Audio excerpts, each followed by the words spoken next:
we are seeing heightened campaigns, something that has never been seen in Central Province, where elections and politics was really not as competitive as we have seen. Yes. First of all, starting in Juja and then Kiamba, which is now looking more intense than even Juja. Yeah. Central Province has not seen that kind of politics. So it is interesting times for the people of Central Province.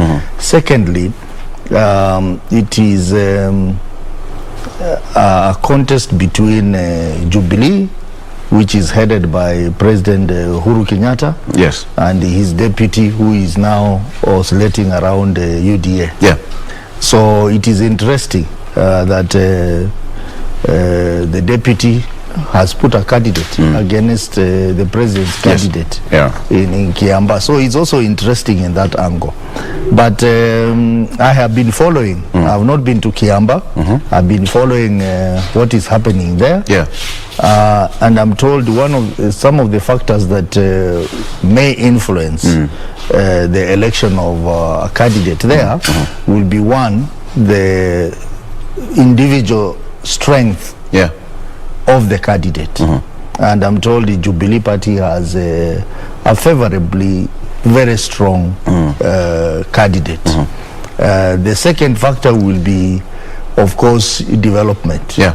The late Honorable Member of Parliament, Koinange, did quite a lot of work there. And you know, Koinange was on the Kieleweke side of Jubilee. Yes. So that, again, is going to be a big factor in deciding who the next MP is. So really it's a tough contest, but I want to disagree with my friend here that NASA is not is amorphous. Yes, people have been talking a lot of things about NASA. When it favors them, they say we want to leave NASA. Or we want to dissolve NASA. But let me tell you, those members of parliament, like I had some talking about that in Ruaraka. Yeah. When they are in parliament as NASA, my friend here can confirm that ANC, Ford Kenya, Wiper and ODM, when they come to parliament, they all come in as NASA. They have been appointed to various committees as NASA. Honorable Mbui, Robert Mbui, he is the deputy minority leader, the deputy Tumbadi, that is under NASA. So I think people have to be very realistic and tell the truth that if indeed people want to leave NASA, they should start by getting themselves out of the committees where they are representing NASA, so that we can constitute committees afresh and say so and so should be in this committee and this other committee. But the truth is that those other parties, ANC, Wiper and Ford Kenya, do not have the necessary numbers to operate independently in parliament, because the standing orders of parliament say for you to be a parliamentary party, you must have at least 5% of the representation in parliament, which they don't have. So if they leave NASA, I think the happiest party in town will be ODM. Right. Because they will quickly pick the seats that they have donated to these other people, but them they are going to lose unless they quickly form another coalition with the Jubilee. Right. And then Kina Sankok can give space to them. By talking in funerals, by talking in churches, that today we are going to exit NASA, and they don't exit. I think that is wrong. They should demonstrate that in parliament. I'll get into that briefly, because we, in yesterday's newspaper, it was reported that, you know, Musalia Mudavadi, who is the ANC party leader, is playing hard to get to President Kenyatta's calls. Yes, Mheshimiwa. Yes, you know. First of all, I said, Victor, I said it is an amorphous political NGO. I think you have seen from what Osotsi is saying. Yes. First, he concentrated on talking about Jubilee and UDA rivalry on the positive note of how development conscious we are as Jubilee, and how the deputy president, who is also the deputy party leader of Jubilee, may be having a candidate. He concentrated positive things about a political party. Then when he went to this amorphous political NGO called NASA, he started now describing it the way it is. First of all, I said it is a political NGO because political NGOs fight over money that have been donated. You know the track record. Yes. Of I don't know. Political NGO. They have been fighting over funds from the political parties. They are, of course, literally, Raila have run away with all the money, the ODM, and they are fighting over money. That is the trend of NGOs. Yeah. They fight over donations. You remember also the issue of pay bill number 672. Yes. That was a NASA initiative. It was that time you were still being called COD before you transformed.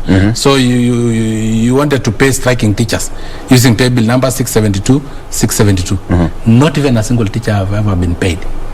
Are you getting? Yes. Because NGOs normally fight over donations, and they were donated by Kenyans. When we are empowering hustlers, they are empowering hustlers by raising funds. And then again, you remember the funds for the repeat election using pay bill number 991-444. Yes? And they boycotted the election. So that is actually the trend of a amorphous political NGO. It's amorphous because you don't understand them. They fight over all the money that they get. Lastly, I call it amorphous because Musalia Mudavadi, on very many occasions, I've said he's the one who formed NASA. Yes. Now he's saying he will leave NASA. How do you leave a house that you formed yourself? He should demolish NASA because he's the one who built NASA. What if he's be talking of disgruntled member of NASA? I'm telling you, but he's the one who built NASA. He's the one who was saying NASA how? Now he's being NASA'd. Yes, and he should be the one to demolish first of all NASA and then leave. Let me tell you, my brother. You know, I read in the newspaper something very funny. Yeah. When Raila said, "We must unite or we perish," I heard those words from Martin Luther Jr. Yeah. That we either live together as brothers or perish together as fools. So in Kenya, there are fools who are just about to perish, who will be perishing very soon. Kamati ya tuungane ili tusiangamie. Wow. Okay. and you know they are uncanary, and they want to unite so that they don't perish, not because of development for Kenyans, but because they want to compete with one single individual by the name William Samoei Ruto. I'm shocked. In fact, if I was William Samoei Ruto, I'll be very proud. Imagine a former vice president, two of them, former prime minister, former deputy prime minister, former foreign affairs minister, all of them wanting endorsement from the sitting president so that they can unite, so that they don't perish as fools, so that they can fight one single. Imagine if you are William Samoei Ruto. But Mheshimiwa, how proud will you be? Mheshimiwa, in the history of Kenya, there is no any presidential candidate who has ever won that seat without making a coalition. You know, that is why I'm saying, even Deputy President William Ruto soon will see him coming up with other political partners. I know, right. But the catchword here is, let us unite or we perish. You know, that is the catchword. The catchword.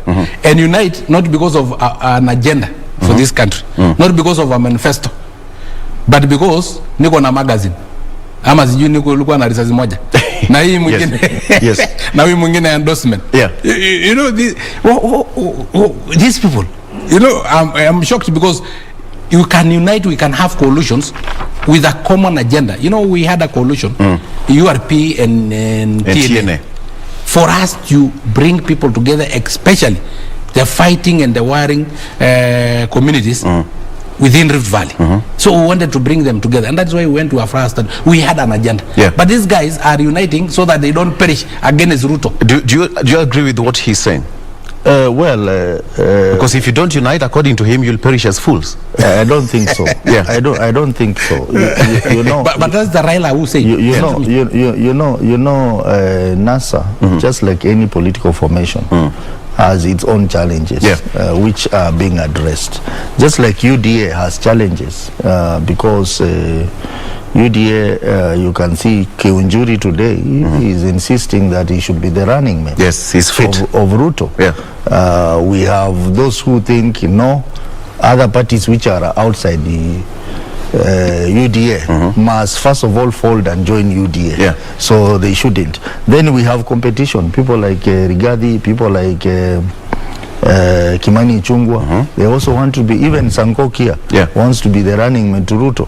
So they have their own internal issues, which I believe they are trying to address them.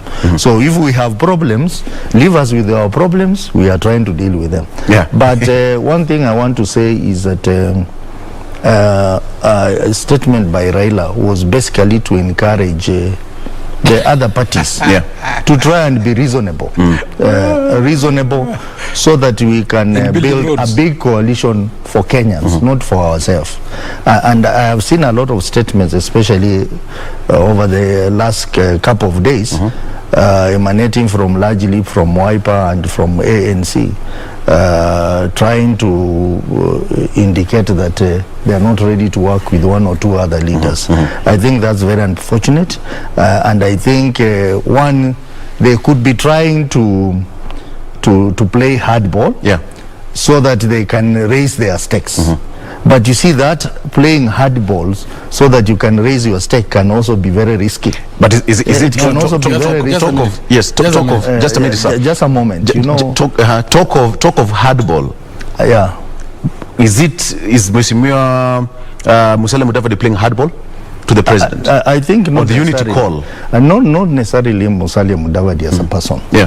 Some individuals within the party are trying to play hardball, not necessarily to support Musalia Mudavadi, but to pursue their personal interest. I know, for instance, a few individuals like members of parliament, Savula, Malala, they are playing hardball so that they know that once Musalia Mudavadi is a presidential candidate on whatever ticket it is, then they will have a head start in Kakamega, where they are vying for governor. Yes. I think that is a very simplistic and a very selfish way of doing politics. And I wish Mudavadi could be wise enough. I've even seen Sakaja. Now Sakaja has left Jubilee. He is now running around with Mudavadi. Sakaja has an identity problem, because Sakaja is trying very hard to become a Luhya, so that he can ride on the Luhya big block in Nairobi. But he is. He has tried that. No, he's not a Luhya. He's a Saboti, and everyone knows that. He has tried to do that through AFC Leopards. You remember he tried to become the patron of AFC Leopards? Yes. What happened? He even just disappeared without announcement. So now he's at it again. He's hoping that by parading himself around Musalia Mudavadi, then he will look more Luhya, and the Luhyas who have been questioning his identity, they will now follow him in his bid to become the governor of Nairobi. So the people around Musalia Mudavadi now, who are pushing him hard, I think they are misadvising him. If Musalia could listen to me, and I have told him in the past, the most important thing you need to do is you strengthen your party.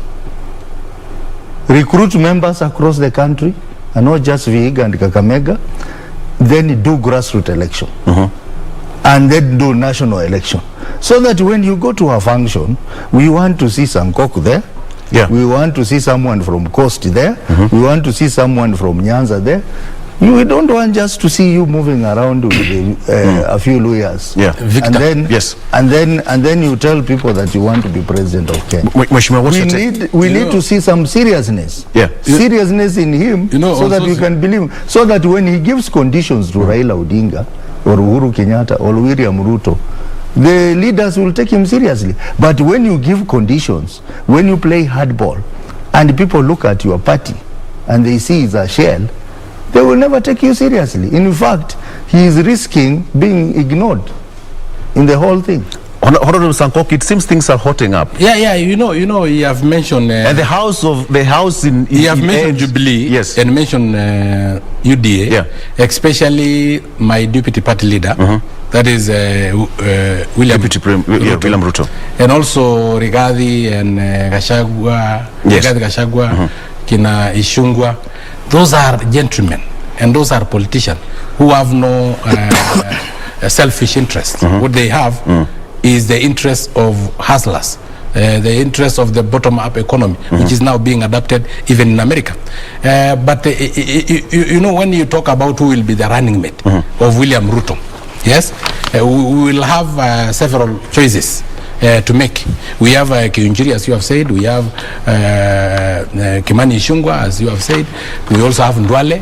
We also have Maangi, who is from Nyanza. We also have somebody from the coast, Kina Aisha Juma. We have so many choices to make across the country because we are non-tribal. But even that, there was some split. There was some split. Listen, there is no split. It's only the issue of who will be the best. Yes. Between Rigathi Gachagua and Honorable Kiunjiri, who was going to be fit to be the running mate of deputy president. There was nothing like that. That one is the creation of the media. Now, it is even more better for you to have such choices. Now let us dissect the Kamati. We unite or we perish.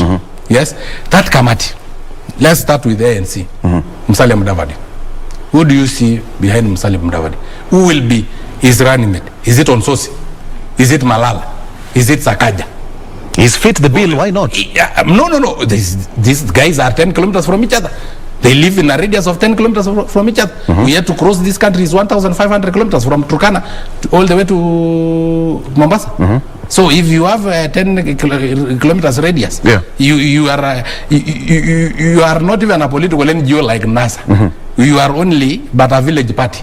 In fact, you have heard him saying that Sakaja is not a Luya, is a Saboti, yes. And there is Bukusu, and there is, I don't know, Yani, you know, like for the Kenya, it belonged to another clan. So these are not only tribal parties, but they are also now clan parties. You talk of Raila, who is the majority leader in the Senate of Raila.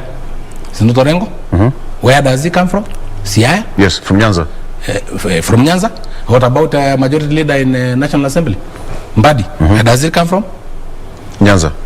Who is his lawyer? Molo Itende, where does it come from? Nyanza. Yes, when he stand to address the media, who is behind him? He's people from Nyanza, 25 kilometers from each other. I think that one have even increased the radius. But talk of William Samoei Ruto, who is behind him? Sankok, 500 kilometers from Wasingishu.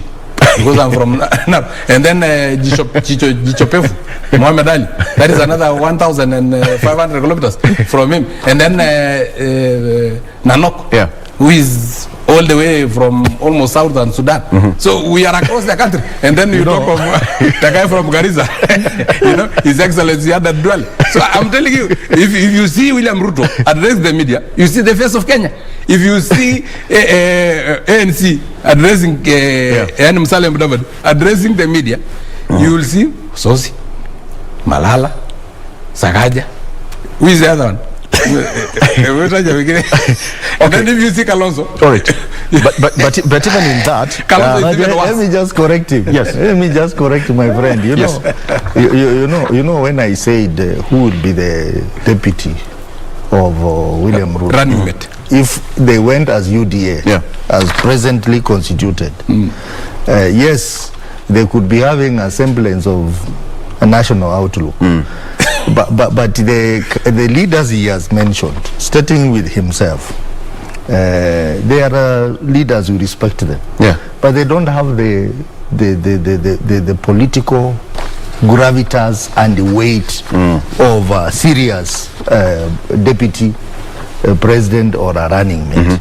You see, someone like Aisha Juma, or someone like Ndwale, His Excellency Ndwale, or someone like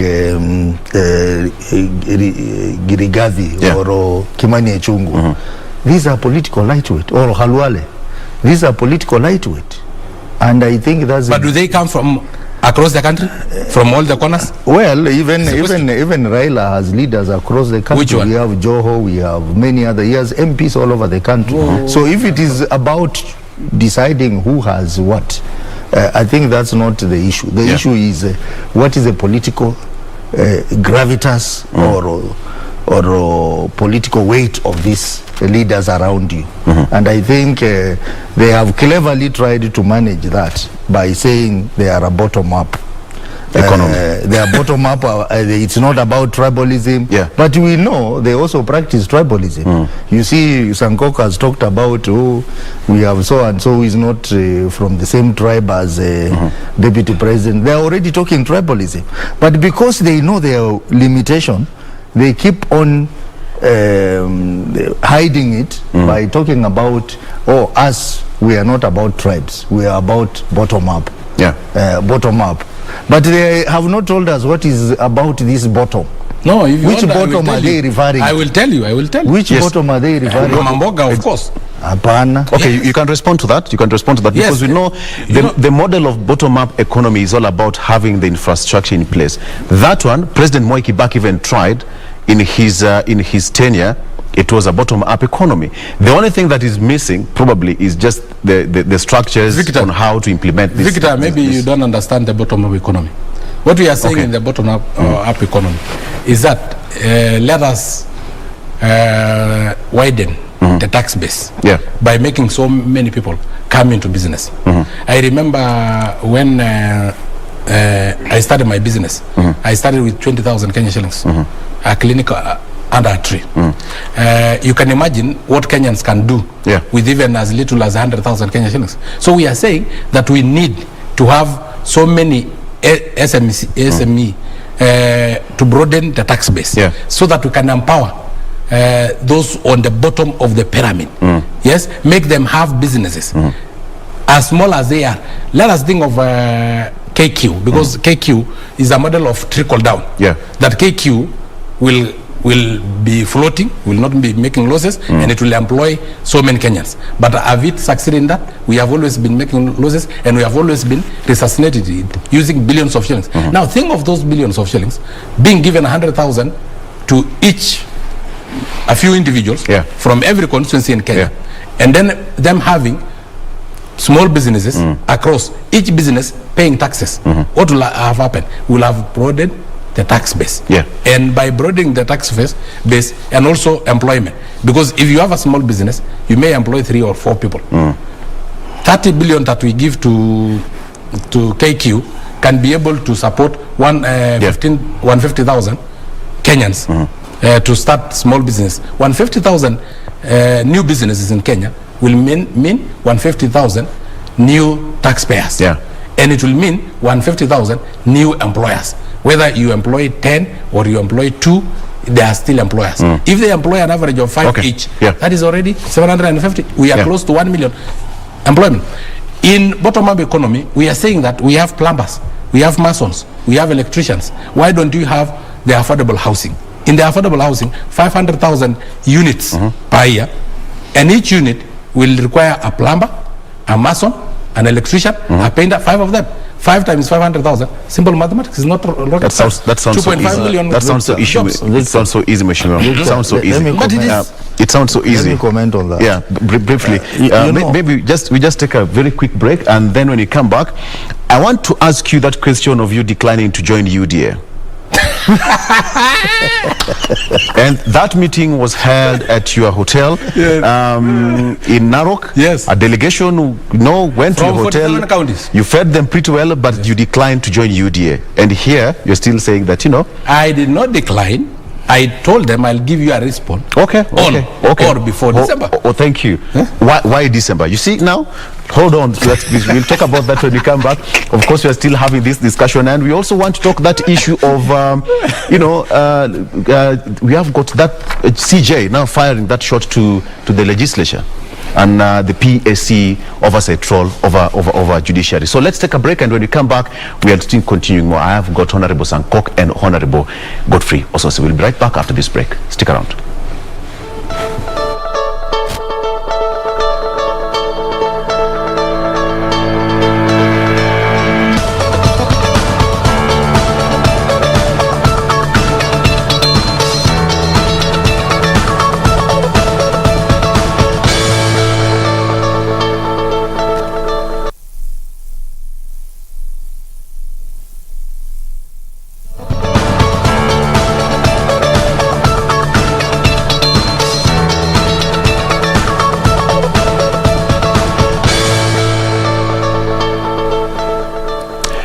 right, welcome back. You are watching Good Morning Kenya, and of course, People in Politics is up and running. With me in studio, if you're just joining me, is Honorable David Sankok and Honorable Godfrey Osotsi.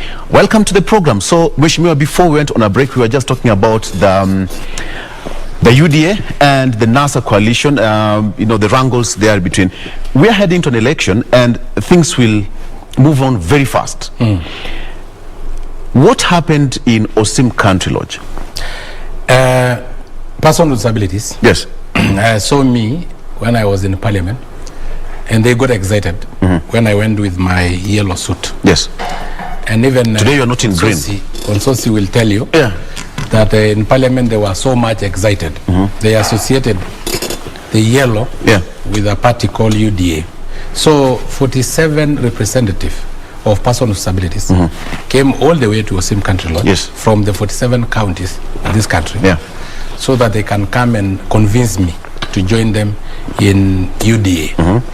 And they actually threatened that if I don't join them in UDA, though they respect me, they will leave me alone in Jubilee, so that I remain alone in Jubilee.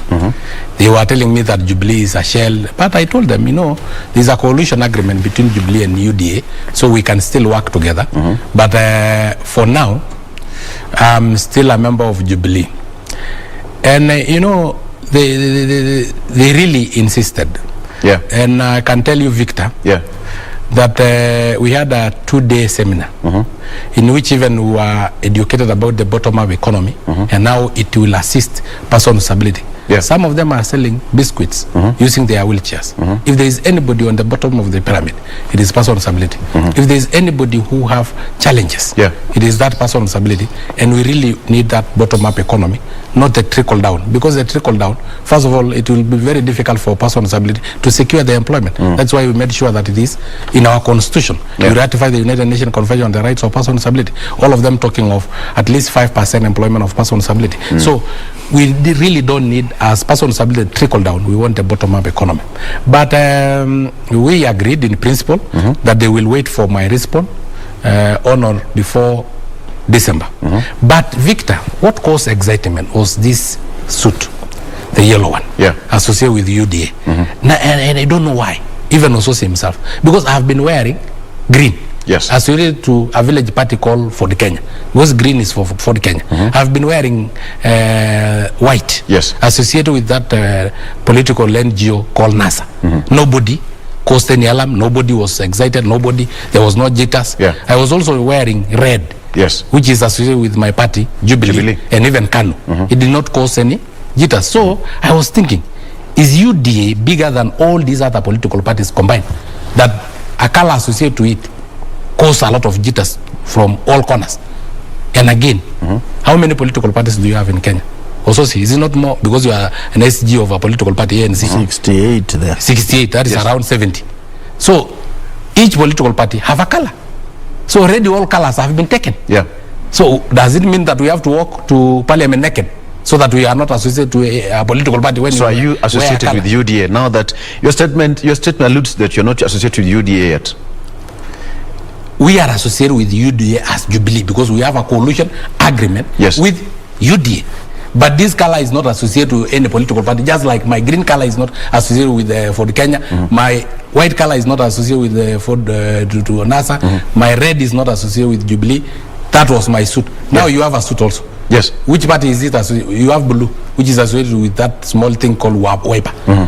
Are you a wiper member?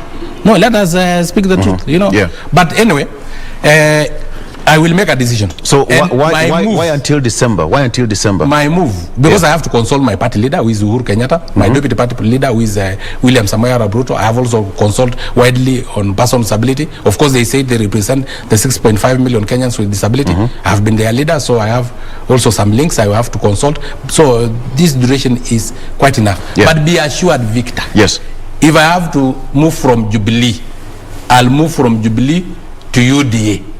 There is one political party that I will never move to. That is the political NGO called NASA. Be assured, any of those small village party, ethnic political parties, I'll not move to any of them. Let me tell you. Victor, the leader of NASA is Raila Odinga. Yes. And I can tell you, the leader of NASA, Raila Odinga, holds the Guinness Book of Record as a person who need a combination of prayers and investigation at the same time. He need to be prayed for. He need investigation. Investigation on the pay bill number I told you of 991 444, in which he cons Kenyans for a repeat election, which he boycotted. The pay bill number of 672, in which he conned Kenyans that he will pay striking teachers. Not even a single Kenyan have been paid. You also need investigation combined with prayers, where he wanted the share of votes from ANC, from CCM, from Ford Kenya, from Wiper. But when it comes to the political party funds, he will not share.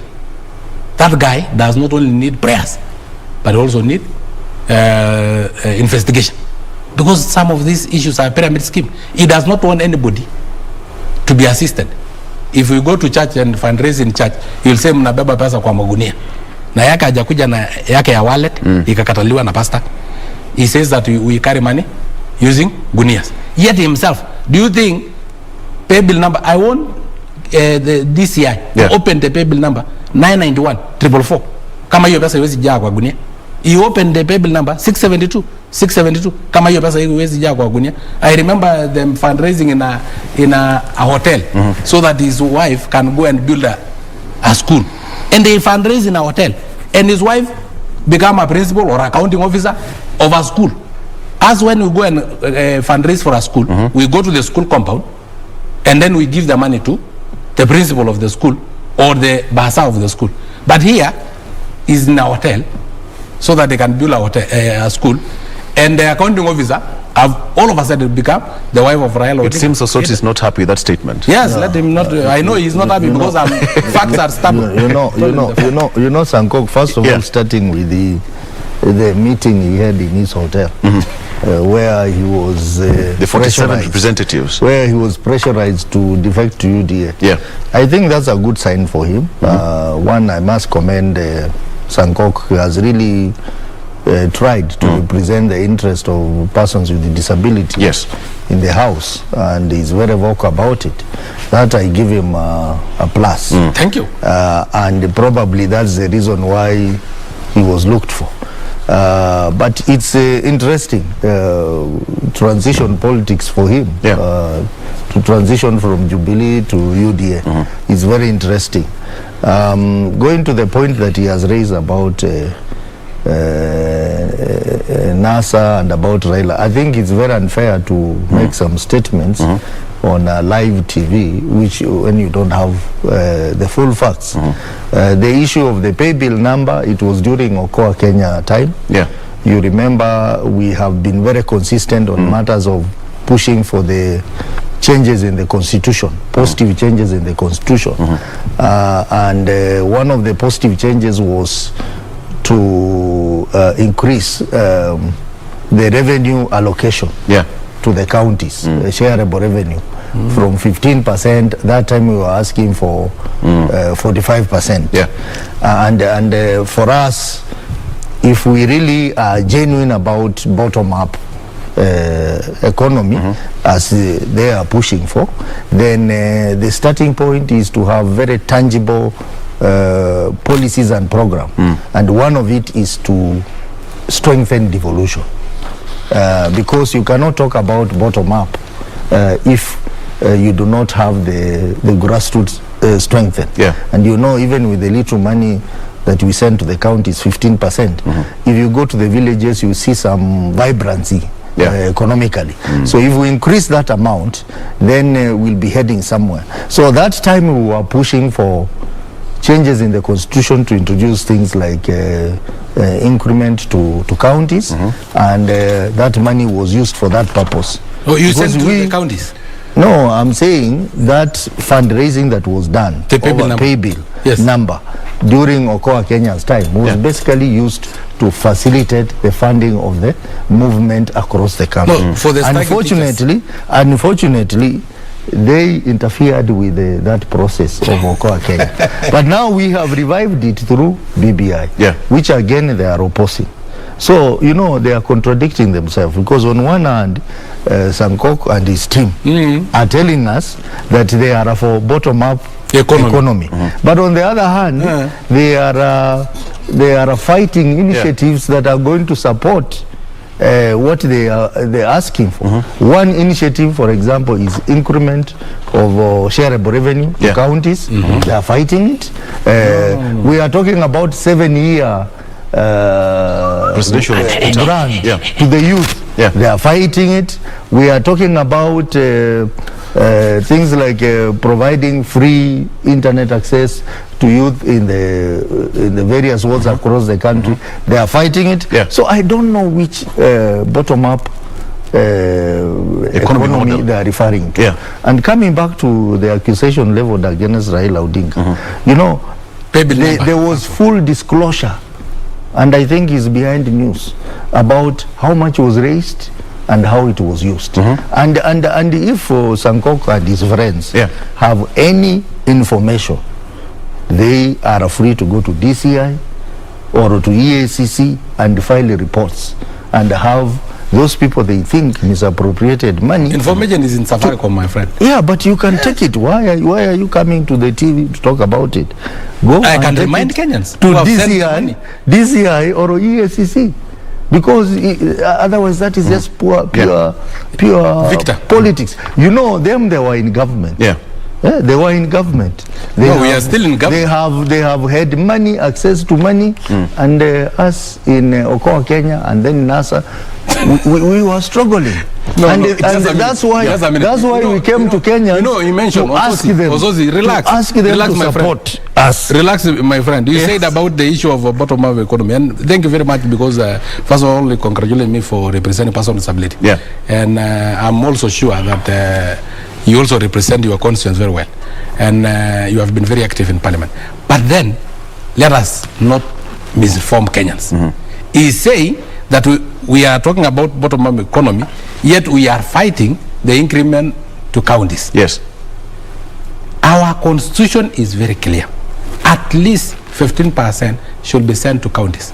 Victor, is that rocket science? At least 15%. At least. Meaning even if you go to 70%, it's still within the brackets. Yes, we don't need to change the constitution if you have the goodwill. And again, when you talk about we are fighting tax holidays for the youth at the exemption of 7 years exemption of paying taxes.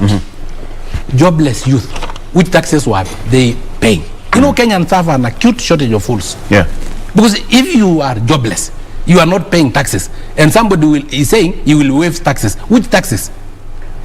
Youth in Kenya need jobs, not tax holidays. Youth in Kenya are very patriotic.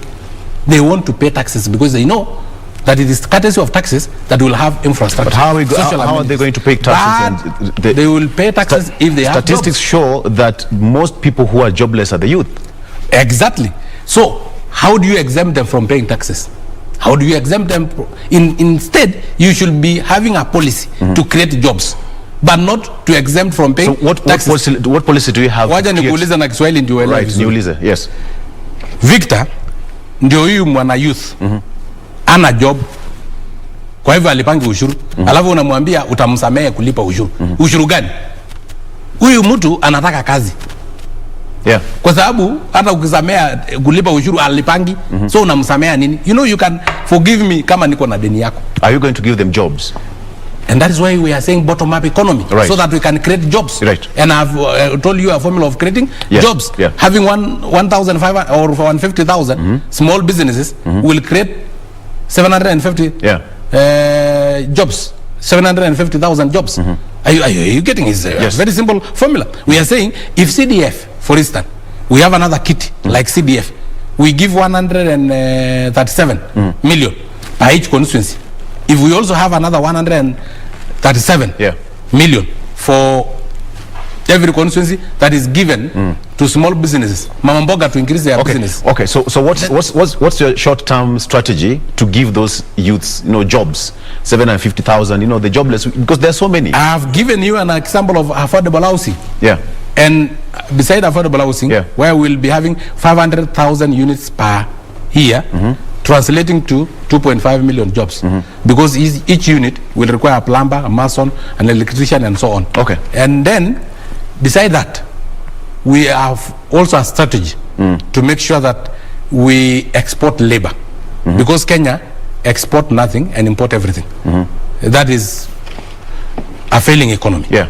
Because an economy must have an export and import. In fact, export must be more if you want to grow than import.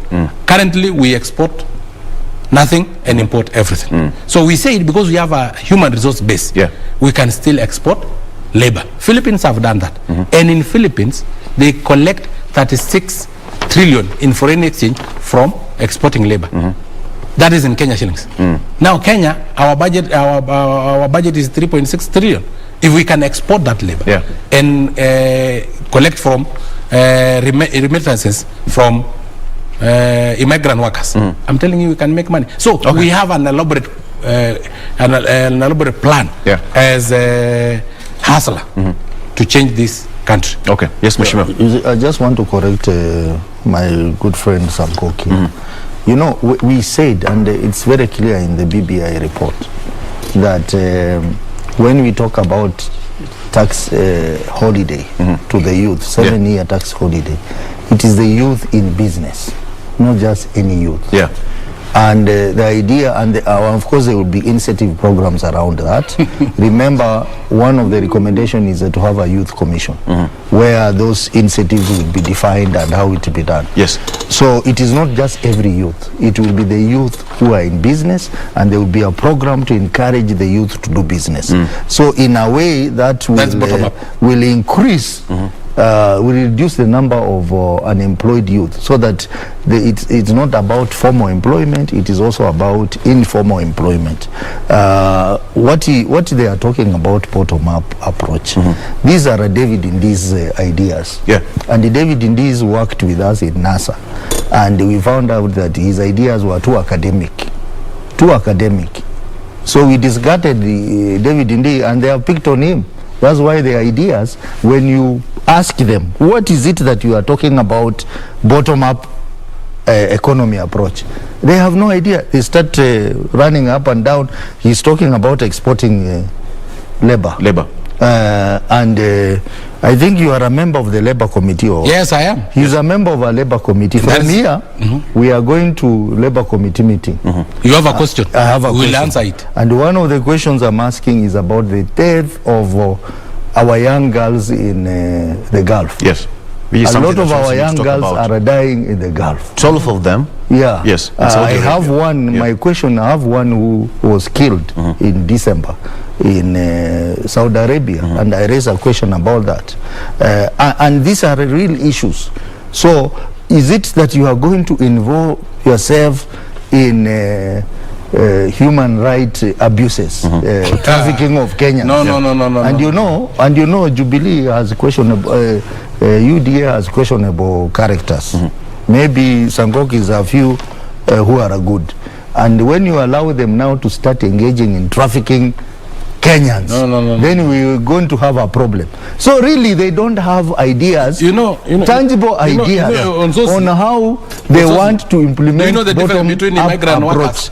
The difference between immigrant workers and human trafficking? They are just relying on academic ideas that has been presented to them by the likes of David Ndi, who are academic economists, but they are not tangible economists who have led economies. Us, within our ranks, we have serious people who have tried their hands on running economies. Or where? No, we are talking about the opposition side, where I belong. The opposition side, the NASA side. No, you belong to ANC. Yeah, NASA side. I hear that you ran with the certificate. Anyway. The NASA coalition. So really, and I want us to have next time. Yes.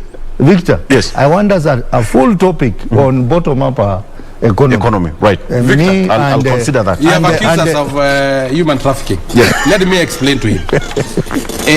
I went to Qatar.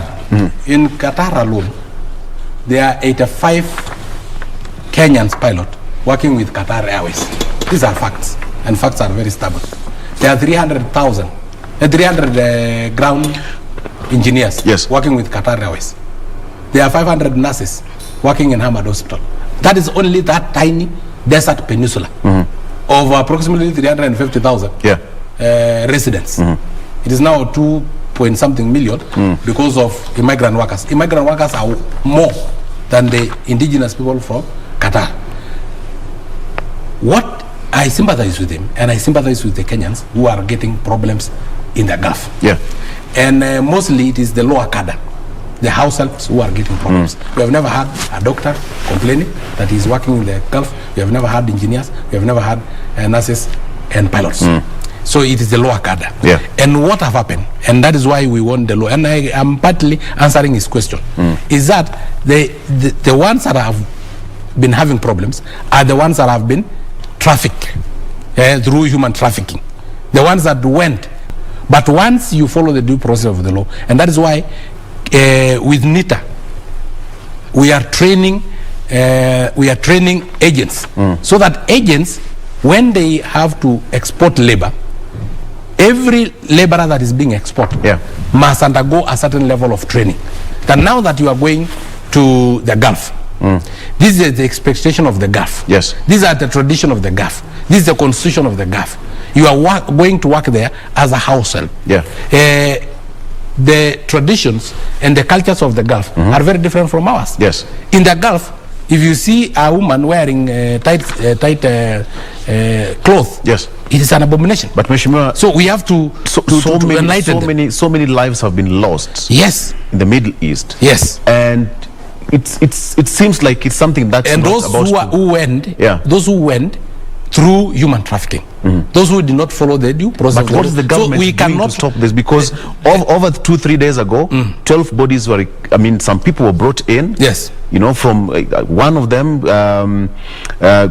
sent a distress call to their parents. The phone went unanswered for quite some time, and something that's quite interesting. And you know, you being sitting if they in the follow Labour the law, Committee, because I'm in the Labour Committee. You're sitting in the Labour Committee. Probably you can answer that when we come from a break and after doing the traffic update. You can give us more details and probably what the Parliament is doing to cushion Kenyans. Victor, just before we do that, Mheshimiwa, before we go, kindly. You see, when you know, he has just said that they are in government and we are not in government, and he says that he talks about you don't even know where you belong. No, just a moment. Raila thinks that he's in government. Just a moment.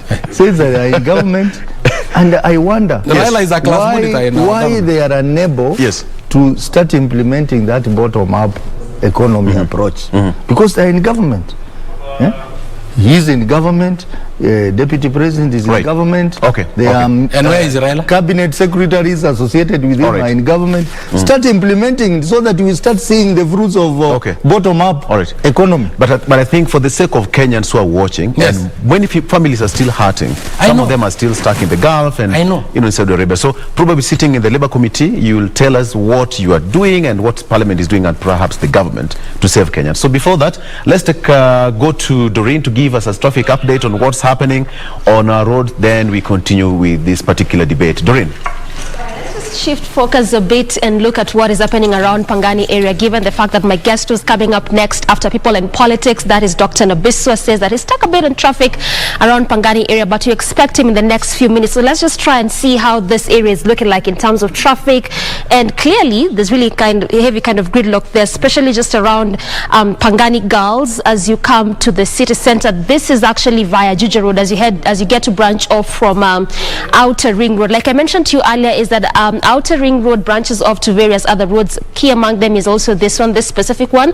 This is areas around Juja Road. There was a bit of construction around this particular area, specifically around the Mlango Kubwa roundabout. They were trying to ensure they rehabilitate this specific road, at least for easy movement of vehicles, both public and private, and also just to ensure that they have specific areas for pedestrians as well.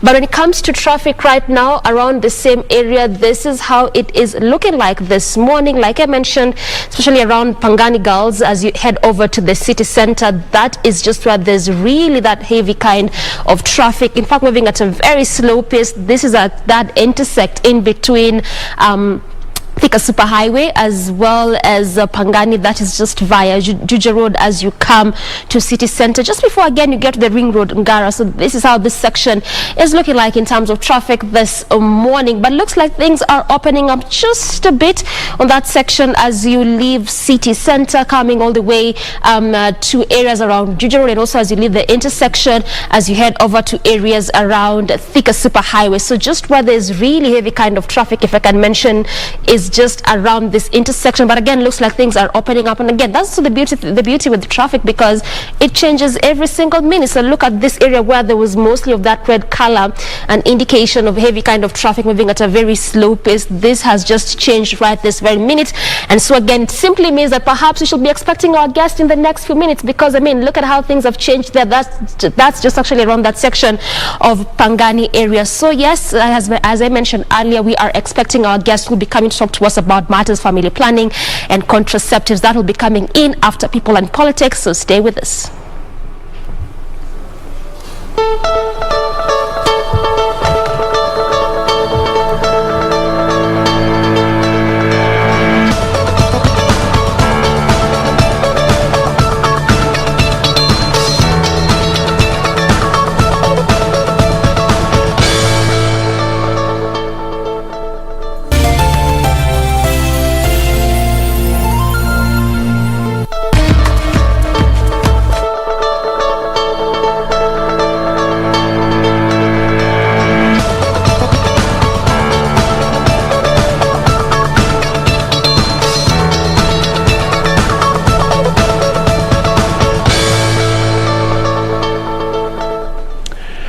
All right, welcome back. It's People and Politics, of course, still continuing here on KBC Channel 1. With me is Honorable Godfrey Osotsi and Honorable David Sankok. Gentlemen, still continue with the conversation. And before we went on a break, we are talking about this issue of, Kenyans. Let me just call it Kenyans suffering in the Gulf, people who've gone to seek for greener pastures. Some end up, saying that they're allegedly being mistreated in those foreign land.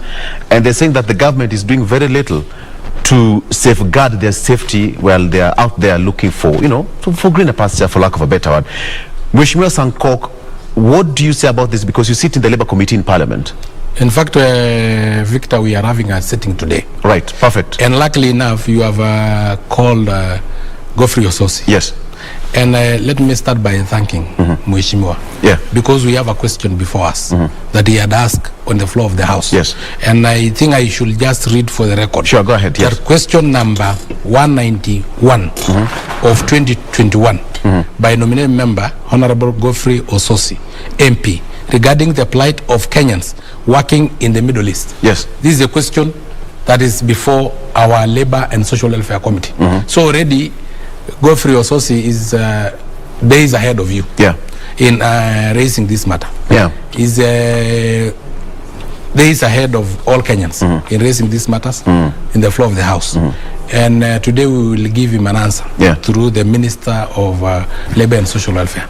But in a nutshell, when we started exporting labor, we did not have a legal framework on how we should be exporting labor. So it turned out to be like human trafficking. So there were a lot of Kenyans who went to the Gulf without following the due process of the law. And if you don't follow the due process of the law, Kenyans are not, the Kenyan government is not aware if you are still in Kenya or you are outside Kenya. And if you are outside, where are you? And that is why we have an elaborate plan as the Labour and Social Welfare Committee, together with the Ministry of Labour and Social Welfare, together with the government agencies like NITA, first of all, to register all the agents that will export laborers. And again, have a pre-departure training to every immigrant worker. So that when they go, they know that the Constitution of Kenya does no longer apply. What applies is the Constitution of the country they have gone to. And again, they should not get the culture shock. So they are trained on what do they expect. Sometimes you get a house help from the village. You take them to the Gulf, like now to Dubai. Where then she have been cooking using firewood. And then they find that there is gas, there is all those other equipments, appliances kitchen and all appliances, that, right? You know, they don't know how to use. So it's better that they are trained before, so that also the employer outside there get the value of their money, because they pay for the visas. They want these workers to go and work for them. Yes. If then they don't work for them because of lack of knowledge, then they become a problem. But Mheshimiwa, some of them say that they lack communication between the embassies of Kenya and wherever, you know, those particular countries they are in. If you went illegally, of course you'll not have any communication. Yes. Because in the first place, the government is not aware that you are. Are these agencies regulated? These agencies, we have registered all of them. Yeah. They have been registered afresh.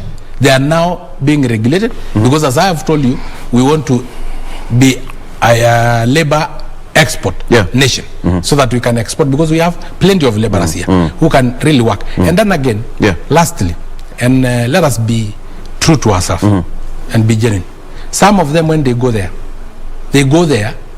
thinking of many other things, including even getting husbands from there, or getting wives from there. Others go there, and once they are there, you know, already the potential employer have paid a lot. Yeah. So once they land into, let us say, Qatar, they start seeking for greener pastures instead of staying for at least 6 months, so that at least, because the guy who have employed you paid for your tickets, he have sent you money, so at least you should work for him for some duration before you start now job seeking. But we have been having those problems, and that's why we now have memorandum of understanding between the potential employer and the government of Kenya. And lastly again, we don't have complaints from professionals. Surely we don't have. There's nil complaints. The complaints we have is from house help mostly. And why? Because of culture shock. They go there with tight jeans, which is not accepted in the Gulf. They go there with, some of them go to the streets, which is something that is unheard of. They want to form another Koinange somewhere in the Gulf, which is unheard of. So you will find such instances. And again, I sympathize with a few cases isolated. But I can tell you, even the house helps that we have in Kenya, we have been having such cases with the house help in Kenya. We have had house help killing babies of their employers. We have had employers molesting their house help here in Kenya. So also, Qatar is not an island. Okay, perhaps just bring Mheshimiwa Osotsi here. He has a question for the Labour and Welfare Committee. Mheshimiwa, what is your real intention that you're trying to raise with the Labour and Welfare Committee in Parliament regarding this one? Well, some time back in early December, a very unfortunate case was brought to me of a young girl called Melvin Kangereha. She's from Sabatia, sub-county of Vihiga. Yes. And it was very, very sad story. This young girl left this country after going through all the formal processes. She was taken to Saudi Arabia by a company or an organization that is registered by Kenyan government. It wasn't bogus. Yes. And then she traveled. She was attached to an employer, and then after some time, the employer now decided to shortchange her. A contract on the arrangement they had in terms of how much she was to get and all that. And then when the young girl questioned and said, "This is what we agreed," then the employer now decided to fix her, and they went and reported to the police that this particular girl wanted to kill him and the family. Yes. So the girl was arrested. She was taken to court, and they gave her a 2-month sentence. Then she was jailed. But a day before she was supposed to finish her jail, she was found dead on her bed with the blood-stained sheets. And the Kenyans who live there, including there is the Kenyans who are there. They have a diaspora association. They tried to raise that matter with the police, with Kenyan embassy, nothing came out. But they hurriedly organized for the transport of the body to Kenya. And the family is very poor. They approached me, and I have video recordings of what exactly happened, including even communication with the people back at home. Yes. And the communication between, even when she died, the people in Saudi Arabia and the family here. So it's very unfortunate. I'll be looking forward to the responses by the cabinet secretary involved on what exactly happened. But it is not a single issue.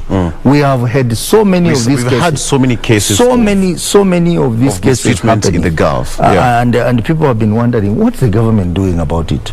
What is the embassy in Saudi Arabia doing about it? What is the immigration doing about it? What is the Ministry of Foreign Affairs doing it? What is the Labor Ministry doing about it? Because in other countries, like I am told, Philippines, they have a working program with the Gulf states, which is going on very well. So I think we need to relook at bilateral agreements that we have between Kenya and the Gulf states. Because I am told there is a system in the Gulf called kafala, kafala or something, which is very discriminatory. And we know we have International Labour Organization rules that define migration of workers, which we must be able to formulate bilateral agreements that reflect the ILO convention, ILO regulations. So I think the Labour Committee needs to do a lot more in this area. They need to conduct a very serious inquiry, and they need also to look at the rules and make the laws and all that, so that we strengthen this program, or we stop it altogether. Because a lot of our young people are being tortured, they are being raped, they are being a lot of bad things, and killed. Exactly. Some of them who narrate, sometimes killed in a police cell, in jail. Some of the videos we even received the newsroom, as some of them are so disturbing. And perhaps, Mheshimiwa, is it that high time that the government or the Labour and Welfare Committee stop the recruitment of people or Kenyans seeking greener pastures in the Gulf until certain recommendations are made, and the way you're putting it, that trade and bilateral trade and agreement is put in place between Kenya and those other foreign countries, or recall those people who are in those foreign lands to come back until everything is ironed out, and then now we can have a clean place for people to trade and have people living peacefully wherever they are. I can assure you, Victor, that there is now bilateral trade agreements, bilateral working agreements, and that everybody who will be leaving this country from now on henceforth, as far as they live formally, must have a contract already signed by the employer from the potential country and the government of Kenya and their person and then the individual, and that there will be a tracing of all of them who have already migrated. I can assure you that those that are working there and they went there formally are very comfortable. The only problem we have is the people that we cannot trace, that which recruiting agents. And and again, they have been recruiting agents which are very malicious, who are not even registered. They are Kenyans, and they are not even registered. And they bring ladies from, or young men from the villages, bundle them in one house in Nairobi, Buruburu, or wherever, because we have found some of them, and then all of a sudden they transport them to the Middle East. The government is not aware. If we have to recall them, we will only recall the formal one, who are very comfortable. Most of them will not even agree to come, or accept to come. I doubt if the 85 pilots, Kenyan pilots working in Qatar Airways, will dare come back. I doubt if the 500 nurses working in Ahmad Hospital will dare come back. They are very comfortable because they went formally. So from, I think 3 months ago, there is no Kenyans now living without the formal process. Okay. Because all those recruitment agencies were all of them registered and then registered afresh. So registering afresh was through a very rigorous vetting process. So as a member of parliament sitting in that committee, what would you assure Kenyans, even because people will still continue to seek for greener pastures? Yes. You know, what would you... What I will plead with Kenyans. Even recommendation from the committee. Yes, what I'll plead with Kenyans is that use the formal process. Yeah. Use a recruitment agent that is registered. See the certificate of recruiting agent. Have your contract signed by you, the potential employer, before you leave Kenya. Yes. And also by the government of Kenya. Absolutely. Make sure, because you'll be given some information. One of the information that will be given is of the details of the embassy, the address of the embassy, the telephone contact, the physical address, everything. Okay. So that when you have a problem, you can rush to our embassy in that particular country. I think that would settle this issue once and for all, because we've lost many Kenyans, and it will not be a good thing that young Kenyans live here to go, you know, abroad, across our borders to look for greener pastures, and when you land there, you find yourself in a very not such a good situation, and you know it's not so good. So, gentlemen, let's leave pledges and talk about something here briefly. As members of parliament, now we have it here on the front page of the Standard. My comment, please, just have that. CJ Comey fires warning shot, and this warning shot is actually directed to Parliament, and it says that Chief Justice Martha Koome puts both houses of Parliament on notice in a letter detailing multiple and overlapping summonses to judicial staff that she says borders on harassment and disrespect for constitutional boundaries, halts appearances until matter is resolved. There's that letter, and of course I know it still continues another paper there, and it says that the registrar was supposed to appear before the PSC to answer to audit queries, and now CJ has now said that you are overstepping by your mandate.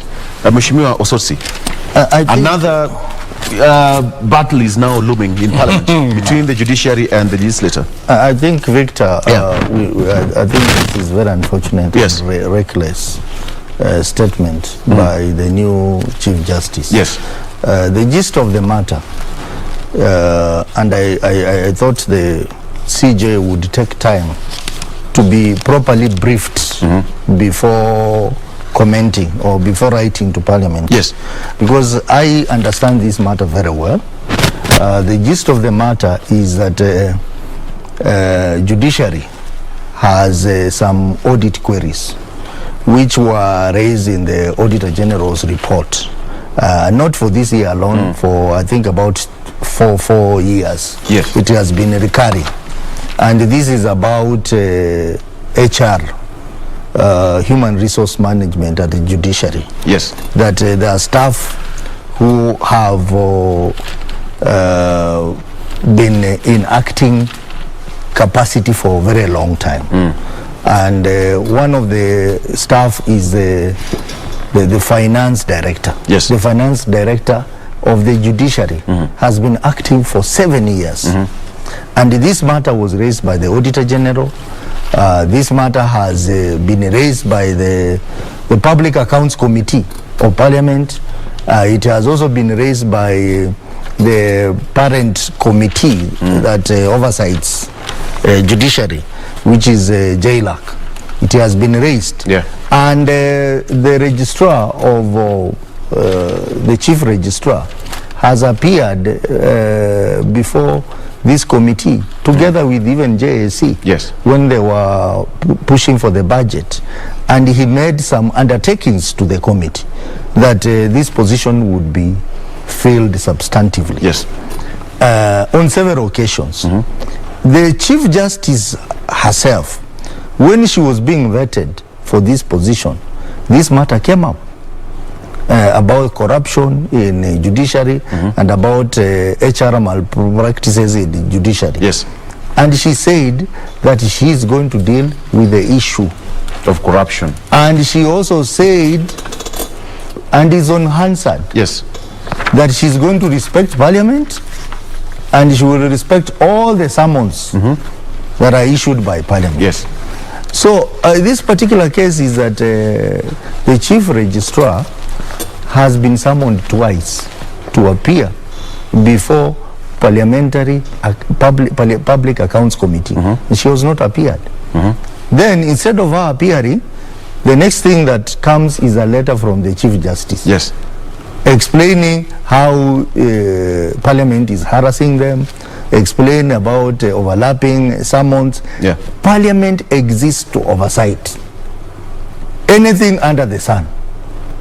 If you look at Article 95, yes, anything under the sun in this country, whether you are judiciary, whether you are what, so long as you receive exchequer's money, public money, through the budget, yeah, you are not immune from oversight. So, you know, every year judiciary, JSC, led by the Chief Justice, they appear before the JLAC committee to present their budget. JLAC passes the budgets, they are taken to Budget and Appropriation Committee, again they appear there. So, if you are receiving public money, and you don't want to be questioned, I think that is judicial impunity, yeah, which the lady Chief Justice talked against. So it is very unfair, and I think the biggest problem here is that there are rogue officers working under the Chief Justice who may not have advised her appropriately. Yeah. And my advice to her is to settle down and get proper brief on this matter, because what she's doing, yes, is contempt of Parliament. Yeah. And I have seen that the PAC is saying that they are going to recommend to Parliament, yeah, that the Chief Justice should be named. And Parliament can do that. You know, it just takes one afternoon and one has gone home. yes. So the Chief Justice is treading on a very dangerous ground. I think he needs to understand that this matter originated from the Auditor General in several reports, and this matter has been canvassed in Parliament for long.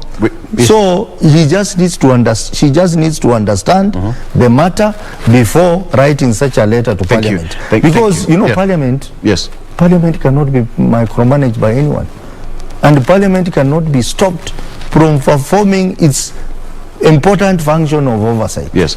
And Mheshimiwa, just before we come to an end, I'm told that we are running out of time. Yes. The CJ accused MPs of pursuing individual interest, quote unquote, and of harassing judicial officers in the name of undertaking their oversight role. I understand that parliamentary committees are by itself Parliament on their own. They have got privileges and powers. Yes. So when it comes to this kind of situation, how are you going to see now moving forward the relationship between the judiciary and legislature as we wind up? First of all, I respect Lady Justice Mother Kome. Yes. She's a family friend. Right. And I respect her. But nonetheless, when she appeared before Parliament, yes, for vetting, she did not see the micromanaging of the judiciary.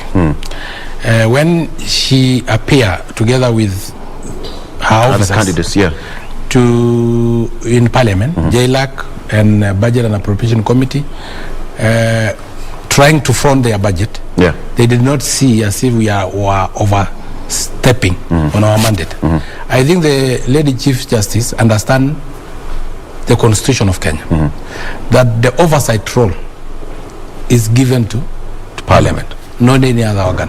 And we oversight all public resources that have been allocated either to the executive or to the judiciary. So when then it is the matter of oversighting, yeah, on the prudent use of those resources, I think she's totally out of order. yes, If she's saying that we must spend them appearing before Parliament until a decision has been made, you know, which decision? Unless we are amending the Constitution, but the Constitution still gives Parliament that power, yeah, to oversight. And my advice to her, please, just follow the constitution. But perhaps this statement could even make other independent bodies now to start questioning the independence of Parliament. The circumstances of this matter, I think the CJ is being used by someone. There are serious issues in judiciary. For example, we have received petitions about suppliers who cannot be paid because someone wants to be given a kickback for him to for her or him to authorize a payment. All right. Those are issues happening in judiciary. Yeah. And Parliament exists to deal with such issues. And you cannot tell us to stop summoning you because you are judiciary. In any case, even judiciary deals with our matters. Yeah. We passed BBI in 2 houses, but they shut it down. Did we complain as Parliament that judiciary is interfering with our work? We have had several pieces of legislation which they have shut down. Yeah, we didn't complain because we the constitution giving them that mandate to interpret the law. So if, for instance, we follow this issue of Lady Justice Martha Koome, that the judiciary is independent, it cannot appear before Parliament, what about the independent commissions? They'll start also saying the word independent. They are very independent, but they are not independent when they are asking for funds, because the sole mandate of budgeting rests in Parliament. Yes. So I think if then we go that way, that you can use your powers the way you want, then Parliament may decide to use their powers the way they want, cut the budget of the judiciary. Yes. And then they will still start now complaining. Are you getting? Yes. So let us not use our powers the way we think befit us. All right. Let us use our power in accordance with our constitution. All right, gentlemen. And then again, just last minute. Just impunity. in 10 seconds, please. Impunity. Yeah. This is a case of one, Susan Oyatsi, the acting finance director, has been acting for 7 years. Within these 7 years, we have had like 4 interviews happening where she's one of the participants and she's never given the job. And Parliament is raising this issue because that matter has come up in the audit report. So it is very unfair for the Chief Justice, who was given this job on the basis that she's a lady, to stop another lady from getting a job. All right. Why did she take the job given by Parliament? All right. Okay, thank you. Gentlemen, we've taken 1.5 hours. It seems like we've just taken 20 minutes. We have a lot of things to say, but, things must move in a particular way. Thank you so much, gentlemen. We had Godfrey Osotsi, who is Member of Parliament, ANC, and, of course, David Sankok, also nominated Member of Parliament. Thank you so much for coming.